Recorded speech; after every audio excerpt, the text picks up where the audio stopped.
ओम गणेशाय नमः। ओम नमः शिवाय। मैं निखिल ज्योतिषाचार्य आप सभी का मेरे चैनल पर पुनः स्वागत करता हूं। आशा करता हूं कि आप सभी स्वस्थ होंगे। महादेव की कृपा आप सभी पर सदा बनी रहे। ये वीडियो कुंभ यानी कि एक्वेरियस के लिए अत्यंत विशेष है, क्योंकि वीडियो है 25 नवंबर से 1 दिसंबर 2024 के साप्ताहिक राशिफल के बारे में। कैसा रहेगा आने वाला सप्ताह कुंभ के लिए। जो मेरा साप्ताहिक राशिफल होता है वो प्रमुखतः चंद्रमा और उनकी गति पर आधारित होता है।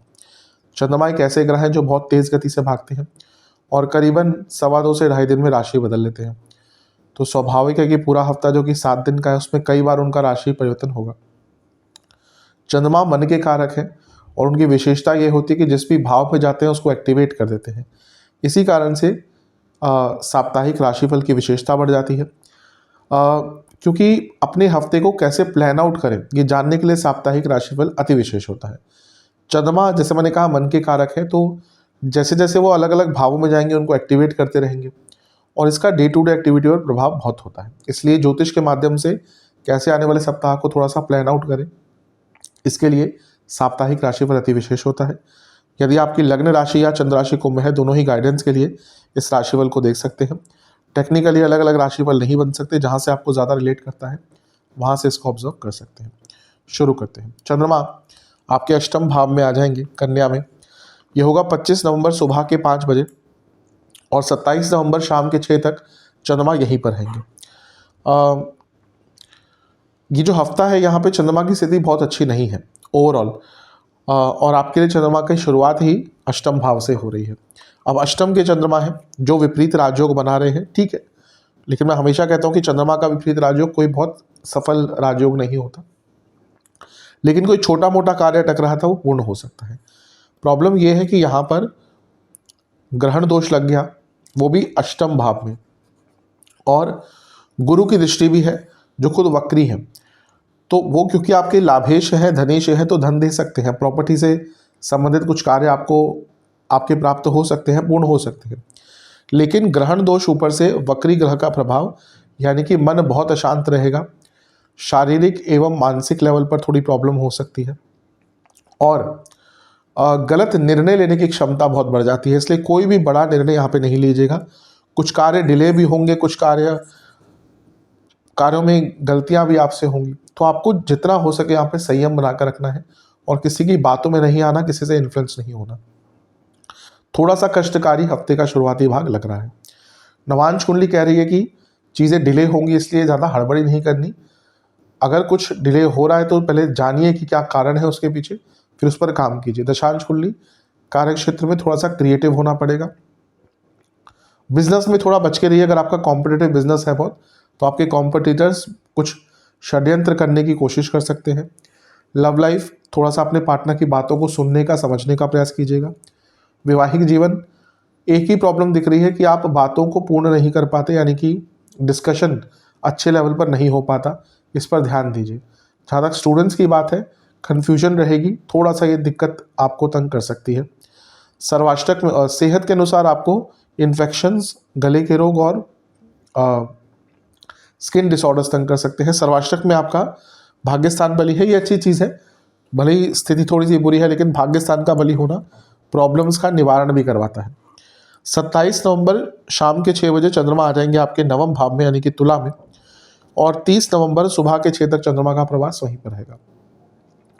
यहाँ पर चंद्रमा की स्थिति थोड़ी सी बेटर होगी, लेकिन यहाँ पे भी चंद्रमा पाप कर्तरी योग में है और नवम भाव में पाप कर्तरी योग, यानी कि आपके अपने बॉसेस से, अपने बड़ों से झगड़े हो सकते हैं और भाग्य का साथ थोड़ा कम मिलता है।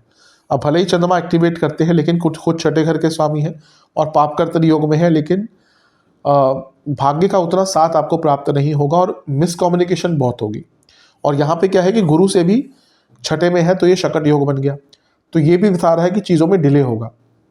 तो यहाँ फ्रस्ट्रेशन भी है, यहाँ पर भाग्य का साथ भी कम है और यहाँ पर चीज़ें डिले भी हो रही हैं। तो आपको अपनी मानसिक स्थिति पर बहुत ध्यान देना है, क्योंकि ये हफ्ता, जैसे मैंने शुरू में ही कहा था, ऐसा है जहाँ पर मानसिक लेवल पर कष्ट रहेंगे और ये पूरा ही हफ्ता चलेगा। अगर हम देखें आने वाले टाइम में, तो चंद्रमा नीच की राशि की तरफ जा रहे हैं, अभी नीच अभिलाषी है। पहले ग्रहण, फिर आपका पाप कर्तरी योग। अच्छा, मंगल की भी दृष्टि है, नीच के मंगल, जो छठे घर में बैठे हुए हैं तो इसका भी प्रभाव एग्रेशन के माध्यम से आएगा। कार्य क्षेत्र के एक भाव में बैठे हैं, क्योंकि 2, 6, 10 ये करियर के लिए बहुत इंपॉर्टेंट होते हैं और 10वें घर के स्वामी भी हैं, यानी कि करियर में बहुत बड़ी बाधाएं शायद नहीं, लेकिन आर्ग्यूमेंट्स, झगड़े, मिसकम्युनिकेशन, जैसा मैंने कहा, बॉसेस हो कलीग्स हो, दोनों से ही रहेंगे और ऑफिस में बहुत हॉस्टाइल सा एनवायरनमेंट रहेगा। नवांश कुंडली बता रही है कि थोड़ा सा फ्लेक्सिबल रहिएगा वरना प्रॉब्लम होगी। दशांश कुंडली कार्य क्षेत्र में क्रिएटिविटी की आवश्यकता पड़ेगी।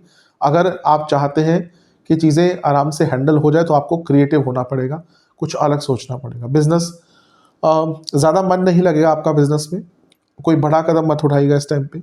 लव लाइफ ज़्यादा रिएक्टिव मत होइएगा, अगर कुछ झगड़ा होने भी वाला है तो उसको इग्नोर कीजिएगा, बड़ा झगड़ा ना हो पाए। थोड़ी बहुत आर्गुमेंट ठीक है, लेकिन जहाँ दिख रहा है कि ये बड़ा एक झगड़ा कन्वर्ट हो रहा है वहाँ पे चुप हो जाइएगा। वैवाहिक जीवन शांत रहिएगा, यहाँ पर भी सेम चीज़ कहूँगा। स्टूडेंट्स अपने आप को मेंटल रेस्ट दें, क्योंकि ऐसा लग रहा है कि मेंटली एग्जॉस्टेड है इस टाइम पे। जहाँ तक सेहत की बात है, जोड़ों का दर्द, गले के रोग, इन्फेक्शंस और जिनको बीपी की प्रॉब्लम है उनकी दिक्कत बढ़ेगी। सर्वाष्टक में आपका सप्तम भाव बली है, अपनी इमेज को लेकर थोड़ा सा कॉन्शियस रहिएगा। चंद्रमा 10वें भाव में आ जाएंगे 30 नवंबर को सुबह 6 बजे और सप्ताह के अंत तक यहीं पर रहेंगे। चंद्रमा का 10वें भाव में आना अच्छा माना जाता है, इसमें कोई डाउट नहीं है। वो एक उपचय भाव के स्वामी है और उपचय भाव में आ रहे हैं, ये भी अच्छा है। लेकिन यहाँ पे चंद्रमा पर प्रभाव देखिए, नीच के चंद्रमा, सूर्य के साथ चंद्रमा यानी कि अमावस्या दोष, बुध के साथ चंद्रमा कंफ्यूजन क्रिएट करते हैं और ये बुध वक्री भी है।